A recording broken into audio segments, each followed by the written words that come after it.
Item ಯಾವುದೇ ಇರಲಿ try ಮಾಡಿ ಆಚಿ ಚಿಕನ್ ಮಸಾಲಾ. ಅನೈತಿಕ ಸಂಬಂಧ ಇಟ್ಟುಕೊಳ್ಳುವಂತೆ ಕಿರುಕುಳವನ್ನ ನೀಡಲಾಗಿದೆ. ಬೆಂಗಳೂರಿನಲ್ಲಿ ಹಾಸ್ಟೆಲ್ ಯುವತಿಯ ಮೇಲೆ ಒಬ್ಬ ದೌರ್ಜನ್ಯವನ್ನು ನಡೆಸಿದ್ದಾನೆ. ಸ್ನೂಕರ್ ಸ್ಟಿಕ್ ಮತ್ತು ಬಾಲ್ ಎಸೆದು ಹಲ್ಲೆಗೆ ಯತ್ನಿಸಿದ್ದಾನೆ. ಮನು ಶರ್ಮಾ ಎಂಬಾತನ ವಿರುದ್ಧವಾಗಿ ಯುವತಿ ದೂರು ಕೊಟ್ಟಿದ್ದಾಳೆ. ದೂರು ಆಧರಿಸಿ ಇಂದಿರಾನಗರದಲ್ಲಿ ಎಫ್ಐಆರ್ ಆಗಿದೆ. ಮನು ಶರ್ಮಾನನ್ನ ಪೊಲೀಸರು ಇದೀಗ ಬಂಧಿಸಿದ್ದಾರೆ ಅನ್ನುವಂತ ಮಾಹಿತಿ ಸಿಗ್ತಾ ಇದೆ. ನಗರದ ಇಂದಿರಾನಗರದಲ್ಲಿ ನಡೆದಿರುವಂತಹ ಘಟನೆ ಇದು.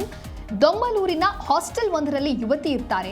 ಪ್ರತಿನಿತ್ಯ ಹಾಸ್ಟೆಲ್ ಬಳಿ ಬಂದು ಯುವಕನಿಂದ ಆಕೆಗೆ ಕಿರುಕುಳವನ್ನ ನೀಡಲಾಗಿತ್ತು ಅನ್ನುವಂತ ಆರೋಪವನ್ನ ಸದ್ಯ ಯುವತಿ ಮಾಡಿದ್ದಾಳೆ. ಯುವತಿಗೆ ತನ್ನ ಜೊತೆಗೆ ಸಂಬಂಧವನ್ನ ಇಟ್ಕೊಳ್ಳುವಂತೆ ಮನು ಶರ್ಮಾ ಹೇಳಿರ್ತಾನೆ. ಇದಕ್ಕೆ ಆ ಯುವತಿ ಒಪ್ಪದೇ ಇದ್ದಾಗ ಯುವತಿಯ ಜೊತೆಗೆ ಆತ ಗಲಾಟೆ ಮಾಡಿದ್ದಾನೆ. ಯುವತಿಯ ಜೊತೆಗೆ ಗಲಾಟೆಯನ್ನ ಮಾಡೋದ್ರ ಜೊತೆಗೆ ಆಕೆಯ ಸ್ನೇಹಿತೆ ಯಾರಿದ್ದಾಳೆ ಆಕೆಯ ಜೊತೆಗೂ ಕೂಡ ಈ ಆರೋಪಿ ಗಲಾಟೆಯನ್ನ ಮಾಡ್ಕೊಂಡಿರ್ತಾನೆ. ಈ ಹಿಂದೆ ಆತನು ಅದೇ ಹಾಸ್ಟೆಲ್ ನಲ್ಲಿ ಇರ್ತಾನೆ. ಹಾಸ್ಟೆಲ್ ನಲ್ಲಿ ಯುವಕನ ಆಟಾಟೋಪದ ದೃಶ್ಯ ಸಿಸಿಟಿವಿಯಲ್ಲಿ ಸರಿಯಾಗಿದೆ.